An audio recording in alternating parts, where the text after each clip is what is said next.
네, 안녕하세요. 회계 원리 강의를 하게 된 강종철 강사입니다. 이번 시간부터는 이제 회계 원리에 관련된 전반적이네요. 여러분이 또 대학에서 공부하시게 될 회계 원리의 전반적인 내용에 대해서 저와 함께 같이 공부를 한다 이렇게 생각을 하시면 되겠습니다. 그래서 제 강의를 이제 주로 들으시는 분들은 경영학 전공생이라든지 아니면 경영학 복수 전공을 하시는 분들, 또 회계학 전공을 하시는 분들, 자, 이런 분들은 회계 원리라고 하는 이제 기초 과목을 수강을 하셔야 되거든요. 이제 그런 대학에서 수업을 들으시는 분들에게 도움이 되고자 하는 강의다 이렇게 생각을 해주시면 될 것 같습니다. 먼저 이제 회계 원리라고 하는 부분들은요. 회계 원리를 왜 공부를 해야 되느냐 이런 것들을 간략하게 말씀을 드리고 수업 진도를 나가도록 하겠습니다. 우리가 이제 경영학이라고 하는 분야는 좀 이렇게 많은 세부 분야가 있습니다. 회계학 분야, 뭐 재무관리 분야, 마케팅 분야, 인사관리 분야, 그다음에 생산관리 분야. 그렇게 이제 또 뭐 MIS 분야 이렇게 크게 나뉠 수가 있는데요. 그 중에 특히 회계학 분야와 재무관리 분야를 공부를 하시기 위해서는 회계 원리가 필수적이다 이렇게 생각을 하시면 되겠습니다.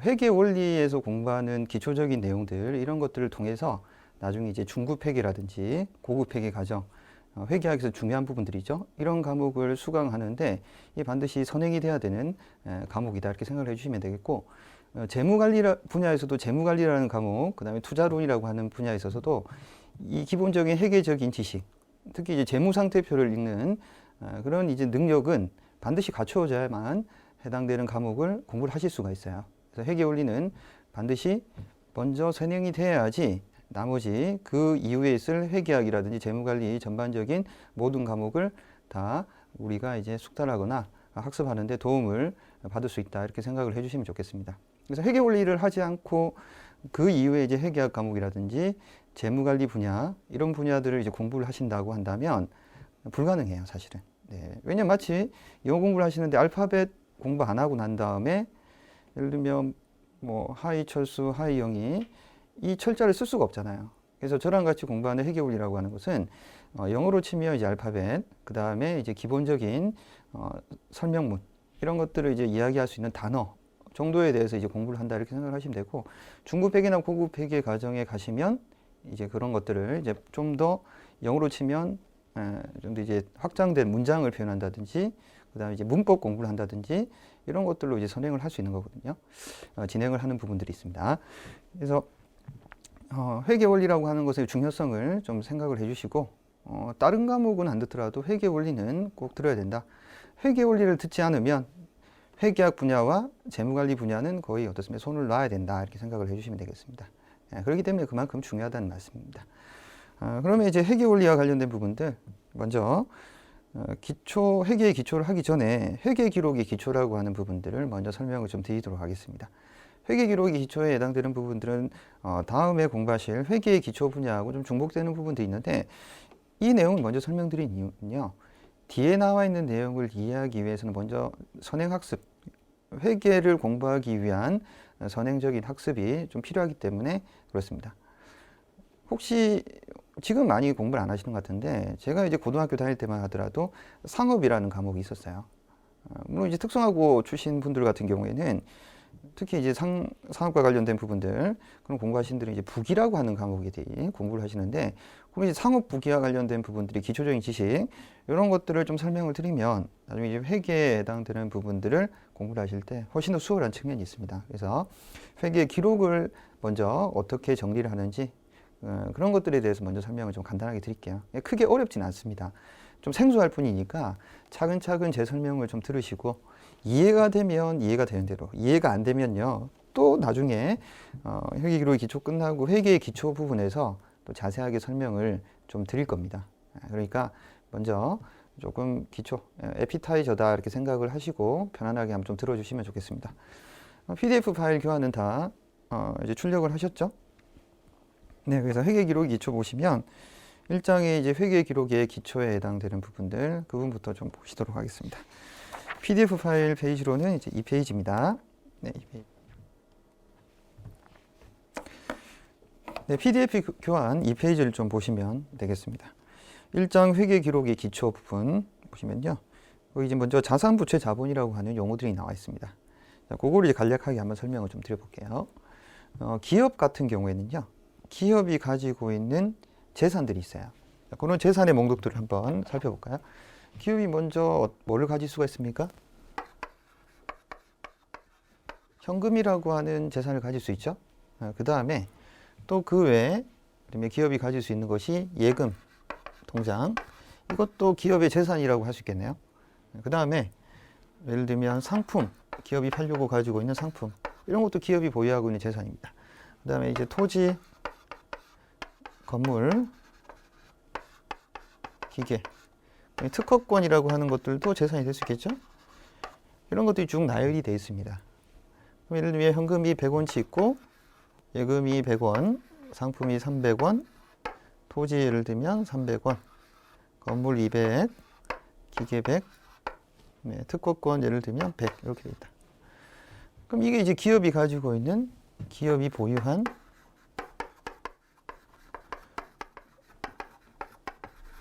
재산 목록이다 이렇게 생각을 하시면 되겠죠. 이 목록들을 쭉 합산해 보시면요, 이게 이제 합치면 얼마가 나옵니까? 200, 500, 그 다음에 800에서 1200이 되죠. 토탈 합계. 근데 이 기업이 이런 재산들을 보유하기 위해서는 기본적으로 뭐가 필요합니까? 자금을 조달을 해야 돼요, 회사가.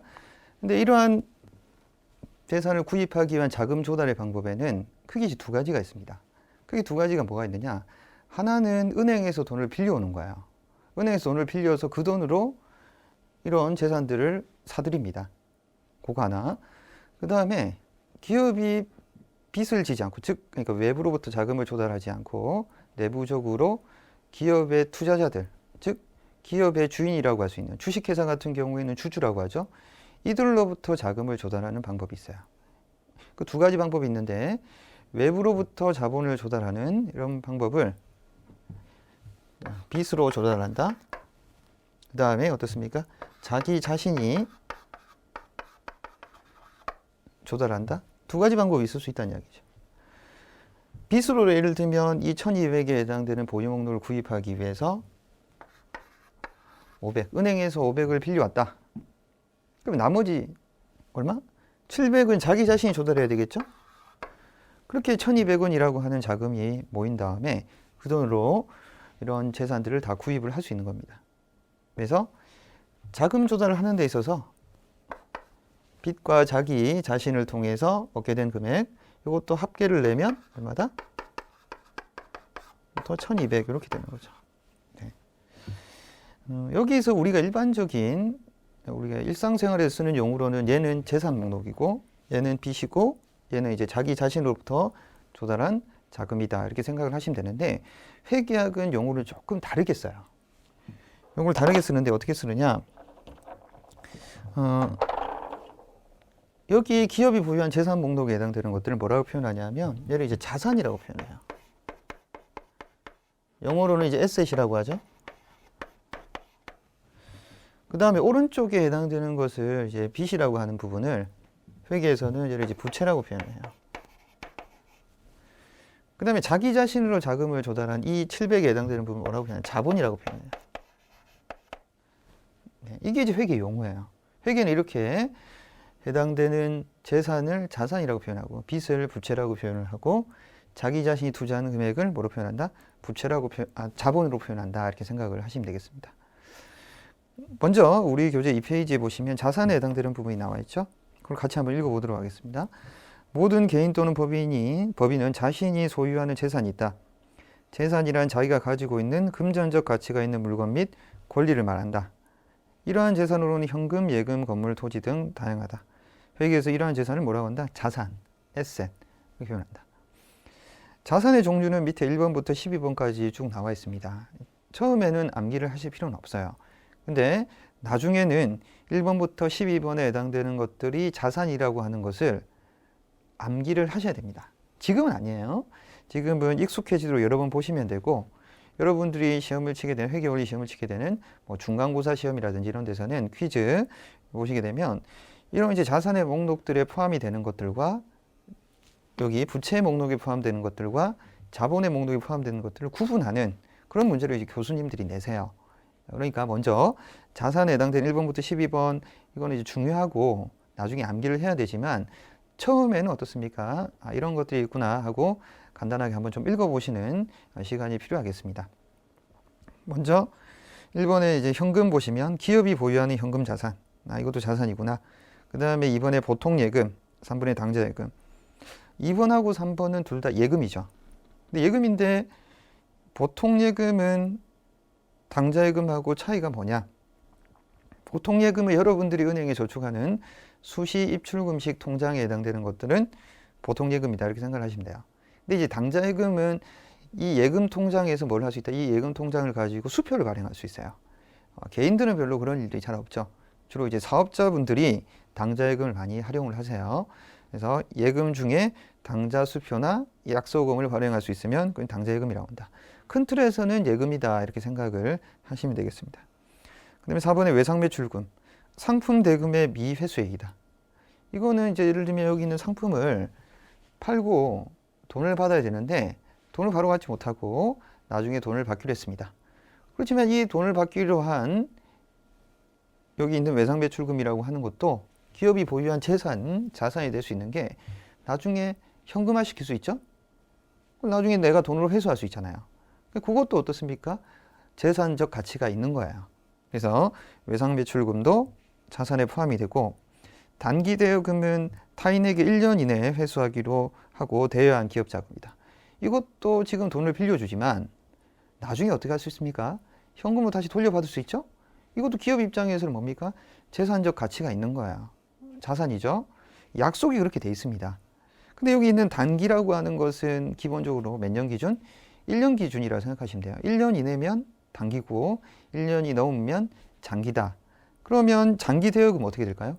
타인에게 1년 이후에 회수하기로 하고 대여한 자금이다. 이렇게 생각을 하시면 되겠습니다.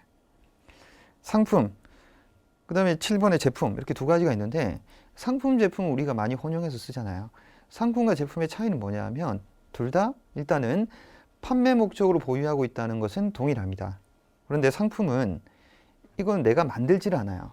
남이 만든 걸 사와가지고 팔려고 가지고 있어요. 제품, 이건 내가 직접 만들어요. 그래서 팔려고 가지고 있어요. 상품 같은 경우에는 주로 어떤 경우? 여러분들이 많이 가시는 편의점 같은 경우에는 뭘 보유하고 있습니까? 상품을 보유하죠. 편의점에서 김밥을 만들지는 않잖아요. 만든 김밥을 사와서 팔죠. 상품이에요. 삼성전자의 스마트폰은 뭐가 된다? 그건 제품이죠. 삼성전자 스마트폰을 공장을 돌려서 직접 만들죠. 그 만든 제품을 팔잖아요. 그래서 상품과 제품도 둘 다 회사가 가지고 있는 재산이다 이렇게 생각을 하시면 됩니다. 8번의 건물, 영업활동에 필요한 건물 창고, 이것도 기업이 가지고 있으면서 실질적으로 이제 영업활동의 활용을 잘 해야 됩니다. 그 다음에 토지, 영업활동에 필요한 대지다. 비품, 영업활동에 필요한 책상, 의자, 컴퓨터. 우리 회계에서는 책상, 의자, 컴퓨터를 이제 따로따로 쓰지 않고 비품이라는 용어, 비품이라는 큰 카테고리 안에 다 집어넣습니다. 그래서 특별한 일이 없으면 회사에서 쓰는 책상, 의자, 컴퓨터 이런 것들 비품이라는 용어를 써서 우리가 자산을 표현하자 이렇게 생각을 좀 해주시면 좋겠습니다. 네, 근데 거기 이제 영업활동이라고 하는 것이 8, 9, 10번 이렇게 쭉 나와 있죠. 영업활동이라고 하는 것은 쉽게 생각하시면 매출과 관련된 수익을 얻기 위한 일련의 활동들 이런 것들이라고 생각을 하시면 되겠습니다. 회사가 돈을 벌기 위한 일련의 활동 이런 것들이 이제 영업활동인데 나중에 이제 재무활동이나 투자활동이니 이런 부분도 공부를 하실 겁니다. 그런 부분은 또 뒤에 가서 자세하게 설명을 드릴 거고 일단 영업활동이라고 하는 것은 회사의 주업을 통해서 수익을 얻기 위한 일련의 활동들 영업활동이다 이렇게 생각을 하시면 되겠습니다. 그다음에 11번의 차량 운반구, 차량 및 운반구에 해당되는 부분이 있죠. 자동차나 버스, 트럭 이런 것들 다 차량 운반구라고 하는 이 용어 안에 다 집어넣습니다. 그래서 차량 운반구도 잘 기억을 해주시고 기계장치, 제조활동에 필요한 각종 기계 설비도 기계장치라고 표현을 하는 거구나. 1번부터 12번에 해당되는 목록이 그러면 자산에 답니까? 그건 아니에요. 자산에서 자주 활용되는 대표적인 용어들 12가지만 일단 담아놨습니다. 이것보다 더 많을 수 있습니다. 자, 그런 것들은 앞으로 공부를 하시면 차차 더 공부를 하시는 거고 대표적인 1번부터 12번은 어떻습니까? 웬만하면 꼭 기억을 해주셨으면 하는 부분들만 좀 모아놨으니까 그거는 좀 기억을 잘 해주셨으면 좋겠어요. 그 다음 밑에 자산의 정의. 회계에서는 자산이 되기 위해서는 다음에 세 가지 요건을 설명을 하고 있습니다. 일단 자산의 정의는 기업이 소유하고 있는 물건 및 권리로서 금전적 가치가 있는 것을 말한다. 기업이 소유하고 있어야 돼요. 그 다음에 이제 물건뿐만 아니라 뭐도 가능하다? 권리도 가능하다. 이런 거죠. 권리에 해당되는 게 뭐가 있습니까? 예를 들면 여기서 어떤 특허권. 특허권도 일종의 뭐다? 권리가 될 수 있는 부분들입니다. 그 다음에 아까 전에 말씀드렸던 위에 뭐 외상 매출금이라든지 이것도 어떻습니까? 지금 당장 현금은 아니지만 장래 내가 현금화 시킬 수 있는 권리를 가지는 건 똑같은 것이거든요. 외상 매출금이 물건은 아니잖아요. 그래서 비단 물건뿐만 아니라 권리라고 할 수 있는 것들도 어디에 포함이 되고 있다? 자산에 포함이 된다. 이렇게 생각을 좀 하시면 되겠습니다. 그래서 자산은 이제 물건 또는 권리인데 저는 이 부분을 더 강조하고 싶습니다. 권리라고 하는 부분들을 좀 더 강조할 테니까 이런 부분들 좀 기억을 좀 해주시면 좋겠고, 네, 그 다음에 자산의 특징 세 가지가 나와 있습니다. 특징 세 가지가 뭔가요? 1번, 예상되는 장래의 경제적 효익이 있어야 되며, 경제적 효익이라는 건 무슨 말이지? 이 재산을 통해서 뭐를 할 수 있어야 된다? 돈을 벌 수가 있어야 돼요. 또는 돈을 쓰는 걸 줄일 수 있어야 돼요. 그게 경제적 효익이에요. 예를 들면 우리 회사가 뭐를 가지고 있으면, 건물을 가지고 있으면요, 뭘 할 수 있어요? 뭐 예를 들면 우리 회사가 이 건물을 본사 건물로 잘 활용을 하게 되면 본사에서 어떻습니까? 영업활동 잘하죠? 그러면 회사의 수익을 크게 할 수 있잖아요. 경제적 효익, 돈을 벌게 하는데 좋은 기회를 마련해 준다는 겁니다. 건물이. 또는 이 건물을 내가 보유하고 있음으로써 다른 사람 건물에 새 들어갈 필요가 없어요. 그럼 뭐가 발생하지 않는다? 임대료가 발생하지 않잖아요. 정확하게 말하면 임차료인데 임차료가 월세가 발생하지 않습니다. 그러면 불필요한 지출을 줄일 수가 있잖아요. 그러니까 경제적 효익은 그런 측면에서 회사의 수익 또는 현금 창출에 공을 한다든지 아니면 현금 지출이라든지 비용이 나가는 거를 좀 줄일 수 있는 그런 측면이 1번에 해당되는 표현이다. 이렇게 생각을 하시면 되겠습니다. 그 다음에 2번, 특정의 실체에 의해서 통제되고 있어야 되고, 특정의 실체 어떻습니까? 이 기업이 보유한 재산 목록 같은 경우에는 특정 기업이 보유하고 있어야 돼요. 다른 기업하고 공동으로 보유한다? 이런 건 없습니다. 우리 기업이 독점적으로 보유할 수 있어야 되는 측면. 그 다음에 3번, 과거의 거래 또는 사실의 결과로서 나타나는 것이어야 한다. 예를 들면 토지 300은 지금 왜 토지 300을 우리 회사 자산이라고 하는 겁니까? 과거에 토지를 구입을 한 적이 있기 때문에 이 토지가 뭐가 된다? 우리 회사 토지잖아요.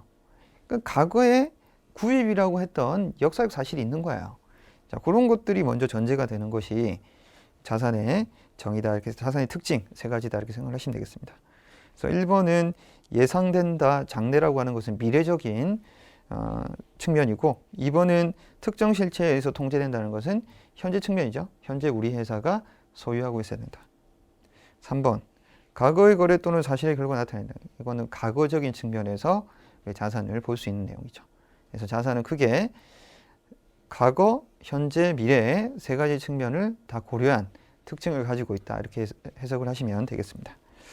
네, 그 다음에 이제 PDF 파일 교환 3페이지를 좀 보시도록 하겠습니다. 부채와 자본에 해당되는 부분이 나와 있죠. 자산에 대해서 살펴보셨습니다. 그러면 이러한 자산의 원천, 이 자금을 이런 것들을 구입하기 위한 자금의 조달, 이런 것들은 이제 두 가지 방법이 있다고 말씀드렸죠. 뭐다? 타인으로부터 빌린 빚, 자기 자신이 조달한 자금, 자본, 이렇게 두 가지가 있습니다. 그런 것들을 통해서 계산이 되는데 여기 신기한 게 어때요? 자산에 해당되는 1200하고 그 다음에 부채와 자본에 해당되는 부분들 합친 금액 1200, 이게 어떻게 돼요? 이 꼴이 돼야 돼요. 그럼 결국 이거는 이제 다르게 표현하면 어떻게 된다? 자산은 뭐랑 똑같다? 부채 더하기 자본과 같다. 이런 이제 설명을 할 수 있는 거죠. 이거 이제 중요한 겁니다. 기억을 좀 잘 해주셔야 돼요.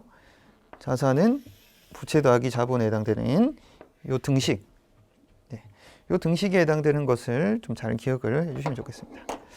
그래서 자산에 해당되는 것, 부채 더하기 자본에 해당되는 부분들 이렇게 나옵니다. 선생님 이럴 수는 없습니까? 어떻게? 예를 들면요.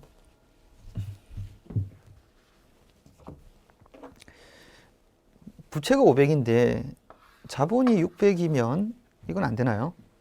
이건 될 수가 없어요. 왜냐하면 기본적으로 500하고 600이면 1100의 자금밖에 없는데 이 자금을 조달해서 어떻게 1200원씩 구입을 합니까? 안 되는 거야. 그럼 선생님 이렇게는 안 되나요? 그럼 예를 들면 여기 이제 800인데요.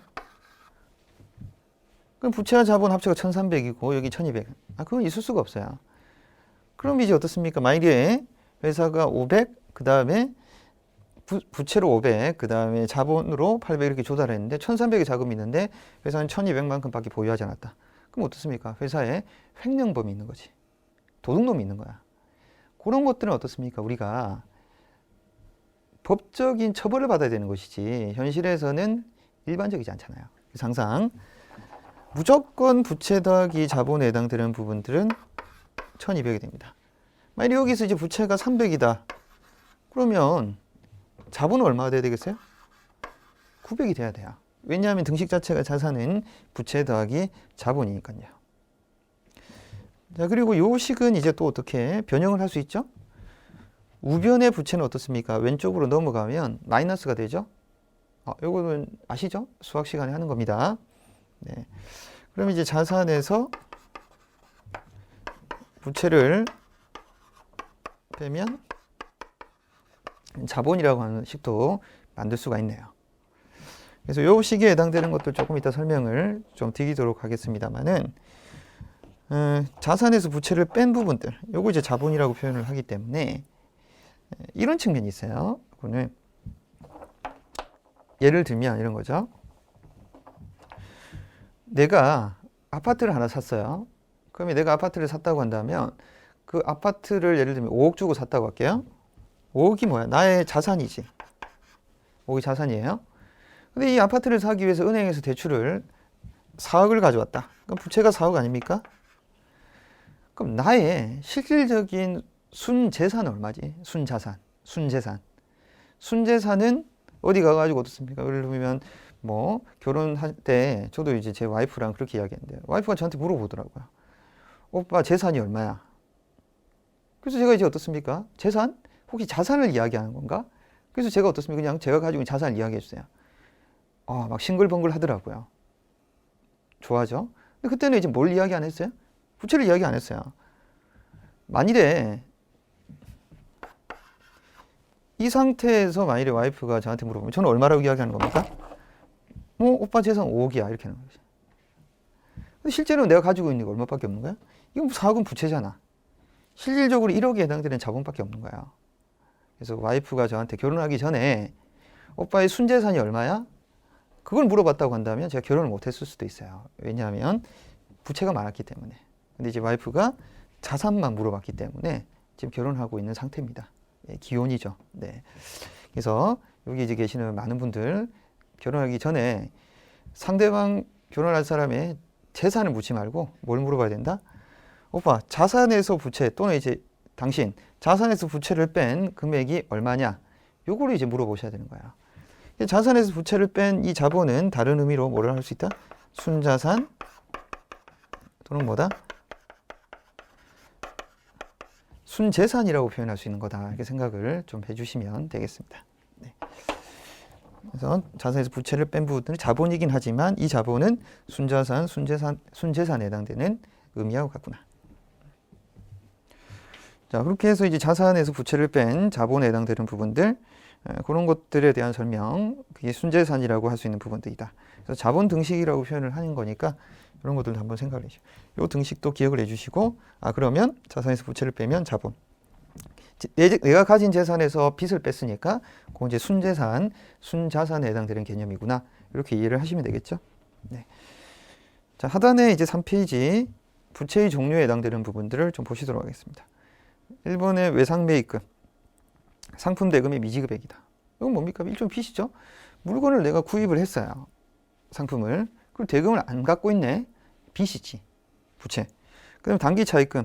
타인에게 1년 이내에 갚기로 하고 차입한 자금. 주로 은행으로부터 내가 돈을 빌리죠. 근데 1년 이내에 갚기로 했어요. 그럼 뭐다? 단기 차입금. 1년 이후에 갚기로 했어요. 장기 차입금. 미지급금. 상품 이외의 자산을 외상으로 매입한. 외상 매입금과 단번에 미지급금의 차이는 뭐냐 하면 외상 매입금은 뭐를 구입할 때? 여기 있는 상품을 구입하면서 외상을 한 거야. 상품을 구입하면서 외상. 그런데 미지급금이라고 하는 것은 상품에 예를 들면 토지나 건물, 기계, 상품에 이런 것들을 구입을 하면서 외상으로 하는 거야. 그런 경우에는 뭐가 된다? 그때는 고금액에 해당되는 미지급금이라고 표현하는 거야. 상품을 구입하면서 외상이냐, 그 다음에 상품 외의 자산을 외상으로 매입했느냐, 둘 다 돈을 나중에 갚아야 되기 때문에 이런 것도 이제 부채다 이렇게 생각을 하시면 되죠. 그 다음에 5번의 사채. 사채는 대기업들, 이런 기업들이 자금을 조달할 때 은행을 통하지 않고 일반 사채 시장에서 사채를 구입하려고 하는 사채 구매자들로부터 자금을 조달하게 됩니다. 요거 이제 나중에 만기라는 것이 있고 만기에 이제 원금을 상환하게 되거든요. 그러니까 이것도 일종의 뭐다? 차입금과 비슷한 것인데 사채라고 하는 증서를 발행을 해서 자금을 조달하기 때문에 얘는 사채라고 하는 표현을 쓰고 얘는 부채다 이렇게 생각을 좀 해주시면 좋겠습니다. 네, 그 다음에 4페이지 보시면 이제 순자산의 계산이다. 순자산은 즉 뭐랑 같다? 자본과 동일한 개념이니까 뭘 계산하시면 돼요? 자산과 부채를 찾으셔가지고 서로 빼면 됩니다. 종로상사가 다음과 같은 재산을 가지고 있다면 이 기업의 순재산은 얼마냐 이렇게 돼 있죠. 현금은 자산이죠. 상품은요? 상품도 자산이에요. 건물은요? 건물도 자산이죠, 기업이. 근데 차입금은 뭡니까? 차입금은 제가 방금 뭐라고 부채라고 그랬죠. 단기 차입금, 장기 차입금. 그럼 자산은 합치면 총 얼마다? 자산은 거기 600만 원 아닙니까? 현금, 상품, 건물 합치면. 차입금은요. 부채니까 얼마? 200만 원. 그러면 600만 원에서 200만 원 빼면 얼마가 남아요? 400만 원 남죠? 그게 자본이고 다른 말로 뭐가 될 수 있다? 순자산에 해당되는 것이다. 이렇게 생각을 하시면 되겠습니다.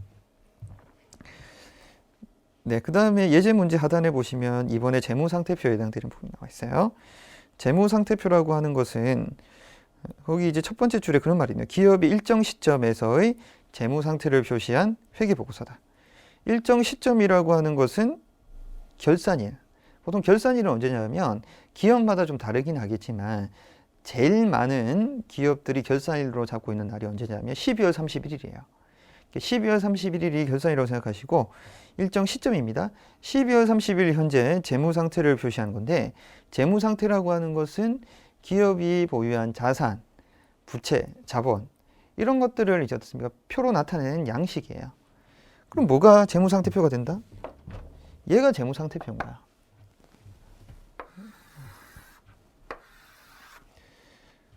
왼쪽에 자산을 쓰고 오른쪽에 부채와 자본을 쓴 이러한 표가 이게 이제 재무상태표다. 근데 재무상태표는 항상 어떻게 특정 시점을 기준으로 합니다. 왜냐하면 날마다 이건 달라질 수 있겠죠. 왜냐하면 오늘 또 자산을 새로 구입할 수 있을 것이고 내일 또 자산을 팔 수도 있으니까. 그러면 이 재무상태표는 항상 어떻습니까? 특정 시점을 기준으로 해야 되는데 예를 들면 2018년 12월 31일 요 날짜 이게 결산일입니다. 12월 31일이 보통 그 결산일 현재 기업의 자산, 부채, 자본의 상태를 나타내는 것이구나. 그게 재무상태표다 이렇게 생각을 하시면 되겠습니다. 그래서 재무상태표에 해당되는 것들은 거기 일정 시점을 체크하셔가지고 특정 날짜를 말하는데 보통은 결산일이구나 이렇게 생각을 하시면 돼요. 그럼 이거는 언제 작성을 하느냐? 기본적으로 이제 매년 작성하는 것이 원칙이에요. 1년에 한 번씩. 주로 언제? 12월 31일. 근데 이제 경우에 따라서는 상장 기업들 같은 경우에 증권거래소에 상장된 기업들 같은 경우에는 6개월에 한 번 또는 3개월에 한 번씩 재무상태표를 작성하기도 합니다. 그런 것들이 좀 특이한 경우니까 최소한 1년에 한 번씩은 작성을 하는 거구나 이렇게 생각을 좀 하시면 되겠습니다. 4페이지 하단에 이제 보시면 자산은 부채 더하기 자본 이렇게 나와 있고 재무상태표에 해당되는 재무상태표 등식 여기 설명이 되어 있네요. 제일 마지막 밑에 두 줄 보시면 하단 표에서 보는 것과 같이 재무상태표의 상단 부분에는 기업의 명칭 여기는 이제 기업의 명칭이 없네요. 예를 들면